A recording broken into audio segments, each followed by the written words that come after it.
Football training grounds are colourful places these days, with motivational posters and pictures donning most walls. However, even by modern standards, Albion kitman Pat Frost has stepped the decor up a notch. Pat has covered the walls of his printing room with the international shirts of current Baggy stars, but he admits his collection isn't complete yet. There's only one missing, and that's our new signing, Nicolas Anelka.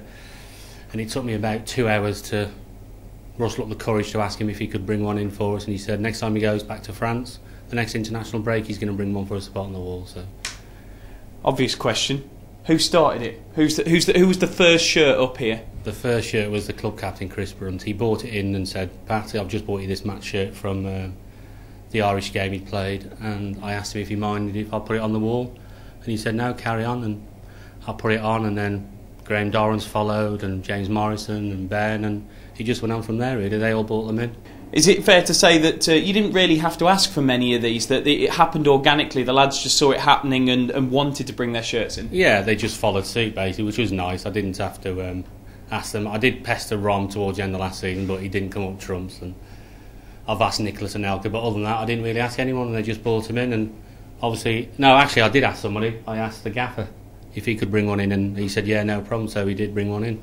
It's nice though that the gaffer's joined in. I see he's got a little signed photograph underneath his as well, and you know, it's a pretty cool old school shirt as well. That one, that's got to have a little bit of pride of place, hasn't it? It has, and the reason it's got a signed photo, because obviously when the gaffer played a few years back, they didn't have names on the back of the shirt, it was just numbers. So I attached a photo to the bottom just so we know whose it was. There's some lovely messages on some of these shirts as well.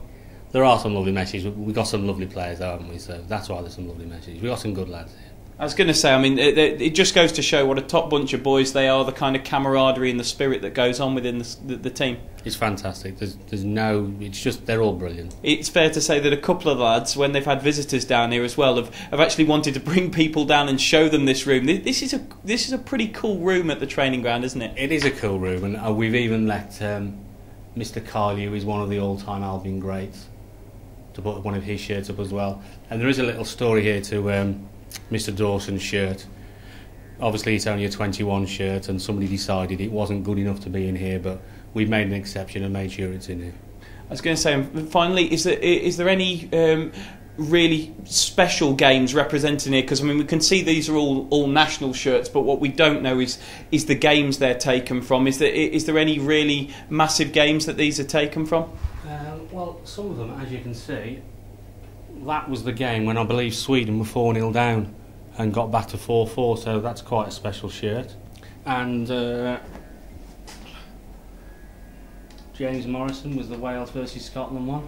You know, they're all big games. It's no longer confined to this room. I've noticed there's a spread, and it's spread out into. You've kind of got a secondary room just before we go through into the dressing room there, and it's spread to the current shirts all arrayed across the top of the wall. Yeah, there's a match shirt in there for every player that's in the first team dressing room, and we put it up to decorate the walls, but a bit of an incentive to the 21s and the youngsters that when they get pushed around from their dressing rooms, obviously it's done in pecking order, you move around, and when you eventually get into the first team dressing room, we'll hang you a shirt up on the wall just to let everyone know that you've made it.